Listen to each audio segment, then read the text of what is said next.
There couldn't have possibly been a better setup for what I'm about to talk about. Thanks, Jeff. My name is Joe Cutrufo. I'm the executive director of Bike Houston. We're a nonprofit organization trying to transform Houston into a bike-friendly city, which takes a lot of people like Jeff and Concept Neighborhood who are thinking outside the box in terms of urban development and that sort of thing. Let's talk a little bit about bike parking. It's probably something that you don't think about too much, but with what I do, we talk about bike parking all the time.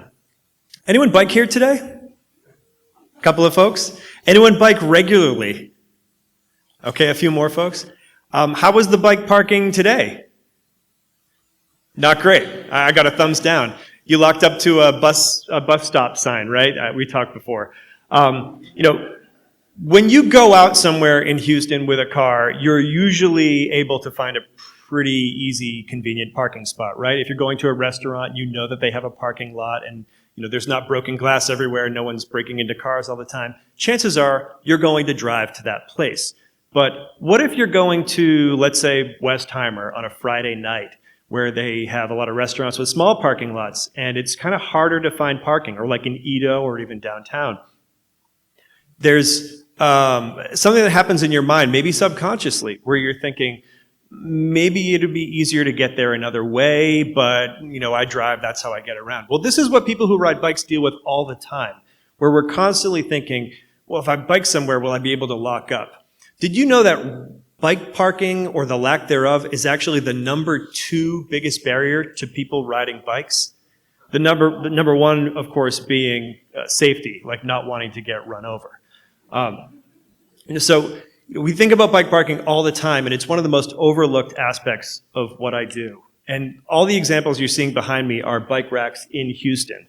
I'm not pulling anything else from elsewhere in the world. So what makes good, solid bike parking? What is it that it would help people, ride bikes more as a mode of transportation? Well, material matters. So, is it a strong rack? Is it going to hold up to someone's bolt cutters?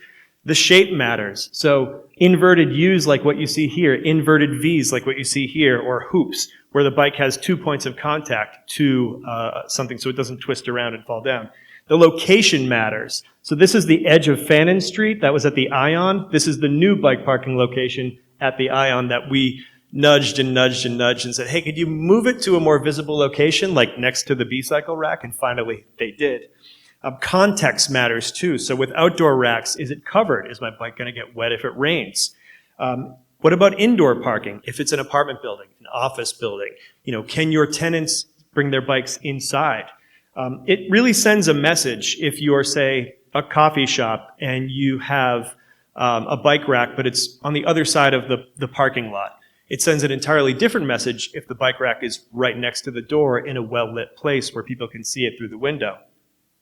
If you have indoor bike parking and a locker room where people can freshen up after their ride to work, that sends a message. If you don't, that sends a much different message to your employees about how they should and should not get to work. Just finally, to help Houston get a better grasp of what good bike parking looks like, for the second year in a row, Bike Houston will be hosting its second bike parking tournament called Bike Parking Madness, which is just a series of Twitter polls that happens at the same time as the NCAA men's basketball tournament. So follow us on Twitter and check out Bike Parking Madness. And that's all I have to say about that.